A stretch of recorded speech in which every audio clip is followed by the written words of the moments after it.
மீனாட்சி அம்மனோட கண்கள் எப்பேற்பட்ட சக்தி வாய்ந்ததுன்னு உங்களுக்கு தெரியுமா? அன்னை மீனாட்சி அவளது திருநாமம் அங்கையர்கண்ணி என்கிறது தமிழ். அதாவது மீன் போன்ற அழகான கண்களை உடையவள் அப்படிங்கறதா அதனுடைய பொருள். அம்மா மீனாட்சியை எப்பவுமே மீனோடய ஒப்பிடுவாங்க. இதற்கு ஒரு காரணம் இருக்கு. இப்ப மரம் செடி கொடிகளுக்கு வேர்ல இருந்து நீர் போகும், ஆனா அதை பார்க்க முடியுமா? முடியாது.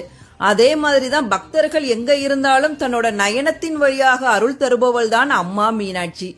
இதைத்தான் நயன தீட்சை அப்படின்னு சொல்லுவாங்க. இப்ப கோழி என்ன பண்ணும்னா முட்டை இட்டுன்னு அதை அடைகாத்து அதுல இருந்து குஞ்சு பொரிக்கும். ஆனா மீன் அப்படி பண்ணாது. முட்டை இட்டுட்டு தனது கண்கள் வழியாவே அதை பாதுகாத்து அடைகாத்து குஞ்சு பொரிக்கும். அதே மாதிரிதான் மீனாட்சி அம்மன் தன் பார்வையாலே குழந்தையாகிய நம்மளை வழி நடத்துகிறாள். அதனாலதான் மீனாட்சி அம்மனுக்கு கயல்விழியாள் அப்படிங்கிற பெயரும் இருக்கு. மீனாட்சி அம்மனோட திருமுகத்துல அந்த கண்ணை மட்டும் பாருங்க, அப்படியே கருணை மழை பொழியும். அம்மாவோட கண்களை பார்த்தாலே போதும், நம்மளோட கவலைகள் எல்லாமே பறந்தோடிடும். அம்மா மீனாட்சியை தரிசிக்கிறப்போ நம்மளோட கண்கள் வழியாக மீனாட்சி அம்மனோட கருணை புகுந்து நம்மளோட அகக்கண்ணை திறந்து விடும். அதனாலதான் இதற்கு பெயர் நயன தீட்சை அப்படின்னு சொல்லுவாங்க. பேசும் தெய்வம்னு சொன்னா நம்ம அம்மா மீனாட்சி தான். அன்பே சிவம்.